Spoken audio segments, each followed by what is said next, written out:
अस्सलाम वालेकुम रहमतुल्लाह। बख्श टेक्निकल में खुश आमदीद। आज की इस वीडियो में एक वाशरूम की फिटिंग की हुई है PPRC। हम आपको बताएंगे कि उसमें कौन से पॉइंट कितने पैमाइश के हिसाब से एक्यूरेट किस पैमाइश के हिसाब से कौन सी चीज़ वाश बेसन है, मिक्सर हो गया, वो किस हिसाब से रखते हैं। तो उसकी पैमाइश करते हैं। जिन दोस्तों ने अभी तक हमारे चैनल को सब्सक्राइब नहीं किया तो हमारे चैनल को सब्सक्राइब कर दें। वीडियो अच्छी लगे तो वीडियो को लाइक कर दें और बेल आइकन को प्रेस करें ताकि हर न्यू नोटिफिकेशन आपको बर वक्त मिलता रहे। तो चलें शुरू करते हैं। आ जाए, ये वाशरूम है। तो ये आपको फिटिंग इसकी की हुई नज़र आ रही है। ये इस जगह पे ये वाश बेसन लगा हुआ है। दरवाज़ा खोलो, साथ ही वाश बेसन है और उसके साथ में ये शावर मिक्सर के पॉइंट दिए हुए हैं। ठीक है, उसके बाद में ये एक आपको पॉइंट नज़र आ रहा है। यहाँ पे हमारा कंपाउंड लगेगा। कंपाउंड ऐसे इस हिसाब से इस लंबाई में लगेगा। तो ये जो है ना, उसका जो रशाश लगता है मुस्लिम शावर, ये उसके लिए पॉइंट दिया हुआ है। और ये नीचे पॉइंट दिया हुआ है जो उसकी टैंकी को भरने के लिए, कंपाउंड की जो टैंकी फुल करने के लिए ये दिया हुआ है। ये भी राइट हैंड पे। ठीक है, उसके बाद में ये आ गया, ये हमारा जो दूसरी कुर्सी होती है उसका जो लोटा भरने के लिए ये पॉइंट दिया हुआ है। उसके बाद में ये आ गया उसका जो टैंकी होती है, RBWC भी कहते हैं इसको, उसका ये जो पॉइंट है ये वो है। सबसे पहले मैं आपको ये बताता हूँ, ये पॉइंट अक्सर यहाँ पे मैंने देखा है कि ये पॉइंट जो है ना बहुत लंबे फासले पे देते हैं। मुझे अब ये समझ में नहीं आता कि वो इतना फासला उसको क्यों देते हैं।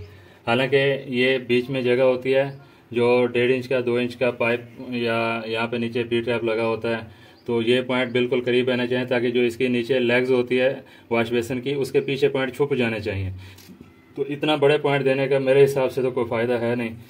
तो इसकी कम अज़ कम ना ये 4 इंच का गैप हो तो बहुत ही ज़बरदस्त है। खूबसूरत भी लगता है जब इसके पीछे वाश बेसन के नीचे के लेग्स होती है टांग, वो जब उसमें लगाते हैं तो ये पाइप उसके पीछे छुप जाते हैं, जो बहुत ही खूबसूरत है। तो इसकी ऊंचाई ये आप देख रहे हैं, इसकी ऊंचाई तकरीबन 22 इंच, मतलब 20 से 22 इंच तक हो तो बहुत ही ज़बरदस्त है। ठीक है, और इसका जो दीवार से फासला आपको नज़र आ रहा है, ये 1 फीट हमने गैप छोड़ा हुआ है। वैसे वाश बेसन जो होता है ना, वो तकरीबन 2 फीट के लगभग होता है। तो हमने दीवार से 1 फीट का फासला छोड़ा है कि हमारा वाश बेसन जो है ना बिल्कुल ईजीली, बड़ा वाश बेसन भी हो तो वो भी आराम से लग जाए। बात करते हैं ये शावर मिक्सर की। शावर मिक्सर की अमूमन जो इसकी हाइट होती है, ये आपको मैं दिखा दूँ। इसकी हाइट होती है तकरीबन 3 फीट और 3 इंच। ठीक है, और मीटर के हिसाब से बात करें तो इसकी ऊंचाई हाइट जो है ना वो तकरीबन 1 मीटर होनी चाहिए। ठीक है, 1 मीटर से 2-5 सेंटी ऊपर भी हो सकता है, नीचे भी हो सकता है। इससे ज़्यादा ऊपर ना करें, 4-5 सेंटी ऊपर तक आ जाए तो खैर है, मुश्किल नहीं है, लेकिन ज़्यादा ऊपर हो तो फिर बुरा लगता है। ठीक है, और इसका वाश बेसन से इसका फासला हमने जो छोड़ा हुआ है वो 18 इंच इसका फासला छोड़ा हुआ है। वाश बेसन यहाँ से वाश बेसन आएगा, उसके आगे यहाँ पे हमारा जो मिक्सर है वो लग जाएगा। उसके बाद आ गया इंग्लिश WC भी कहते हैं इसको, कंपाउंड भी कहते हैं, अपने अपने मुख्तलिफ जगह के हिसाब से नाम है। तो सऊदिया में इसको कुर्सी फरंजी कहते हैं और ओमान में इसको इंग्लिश WC कहते हैं, हमारे पाकिस्तान में इसको कंपाउंड कहते हैं। तो आप जो भी समझ लो तो वही है। उसकी लंबाई जो है ना तकरीबन 25 से 27 इंच तक उसकी लंबाई होती है। ये हमने इस लंबाई के रुख पे रखना है। और ये इसका मुस्लिम शावर है और अरबी में इसको शताफ भी कहते हैं। मुस्लिम शावर है, वो इस जगह पे लगेगा। तो ये हमने आप देख रहे हैं 3 फीट और 2 इंच के फासले पे हमने रखा है। हमारी जो कुर्सी है वो इस जगह पे आएगी, ये कुर्सी का लेवल आ रहा है। ठीक है, उसके आगे हमने रखा है ताकि पाइप हम आराम से उसका जो मिक्सर है उठा के हम लगा सकें, हैंडल उसका। और ठीक इसमें 4 से 5 इंच के फासले पे, कोने से 4 से 5 इंच के फासले पे ये टैंकी भरने के लिए, कंपाउंड की जो टैंकी होती है उसको फुल करने के लिए ये पॉइंट हमने दिया हुआ है।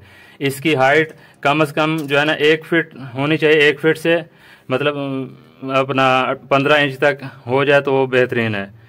ठीक है, उसके बाद में आ गया ये हमारा जो दूसरी WC आम, जो ज़्यादातर जो हम लोग इस्तेमाल करते हैं WC, ये उसकी जगह है। उसकी जो लंबाई होती है कुर्सी की वो होती है 21 इंच भी होती है, और जो जंबो साइज होता है वो 22 इंच हमारे पाकिस्तान में आता है।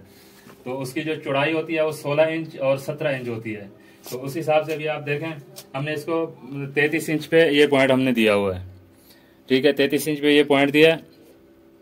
हमारी जो कुर्सी आएगी मतलब पीछे हमने 8 इंच पीछे छोड़ना है और 21 इंच वो हो गया, 21 और 8 29 हो गया। उसके आगे हमने 33 6 इंच आगे हमने कुर्सी इसका पॉइंट दिया हुआ है लोटा वगैरह बर्तन वगैरह भरने के लिए। और इसकी जो हाइट है वो आप देख रहे हैं वो भी सेम 21 से 22 इंच। और यहाँ पे इसका जो फर्श आएगा वो बाकी फर्श से थोड़ा सा ऊपर आता है, तो वो तकरीबन 4 से 5 इंच वो निकाल के 16 से 17 इंच इसकी जो हाइट आती है, जो कि बहुत ही ज़बरदस्त है। उसके बाद आ गया, उसके बाद ये इसका जो टैंकी भरने का जो पाइप है, जो हाइट है इसकी ये देखें बराबर 4 फीट हमने रखी है। टैंकी है हमारी, इस जगह पे टैंकी लगेगी तो टैंकी से पाइप निकल के सीधा इसमें लग जाएगा। तो ये यहाँ से 10 इंच गैप हमने छोड़ा है। जो इसकी टैंकी होती है उसकी जो चौड़ाई होती है ना वो तकरीबन होती है 6 से 7 इंच। तो हमने ये इसको 10 इंच के फासले पर रखा है ताकि उसके साथ टच भी ना हो और जो फ्लेक्सिबल पाइप हमारा लगता है वो भी ज़बरदस्त तरीके से इसमें फिट हो। ये आपको 2 नज़र आ रहे हैं, ये हमारे मेन वाल लगे हुए हैं, ये हमारे मेन वाल लगे हुए हैं, एक ठंडे पानी का और एक गर्म पानी का। अच्छा, इसमें एक चीज़ मैं और आपको बता दूं, जब भी वॉशरूम की फिटिंग होती है जो हमारे राइट हैंड पे आता है ना, वो हमारा जो ठंडे पानी का होता है वो पॉइंट आता है। हत्ता जो आप ये लगा रहे हो वाल लगा रहे हो तो भी जो नीचे जो पॉइंट लगा रहे हैं, जो हमारे राइट हैंड पे पाइप होगा पॉइंट वो हमारे जो है ना ठंडे पानी का वो होगा, और गर्म पानी का हमेशा लेफ्ट में आता है। ये रेगुलर तरीका यही है। अगर किसी को नहीं पता तो पहले तो जो काम करने वाले उनको तो पता होता है, अगर किसी को नहीं पता तो आपके जहन में होना चाहिए जो गर्म पानी का पॉइंट हो तो हमेशा लेफ्ट में आता है। तो ये 2 पॉइंट हमने मेन वाल के लिए लगाया हुआ है। ऊपर गीज़र एक ही लगा हुआ है, तो वहाँ से ये इस बिल्डिंग में तकरीबन 4-5 हमाम है, तो सब में गीज़र ऊपर है, ऊपर से ही सप्लाई सब हमामों में इसी तरह ही आ रही है। तो ये थी एक छोटी सी इंफॉर्मेटिव वीडियो। उम्मीद है वीडियो अच्छी लगी होगी। वीडियो अच्छी लगी है तो वीडियो को लाइक कर दें, और चैनल पर नए हैं तो चैनल को सब्सक्राइब कर दें और बेल आइकॉन को प्रेस कर दें ताकि हर न्यू नोटिफिकेशन आपको मिलती रहे। तो चलते हैं ऐसी किसी नई वीडियो में, तब तक के लिए अल्लाह हाफिज़।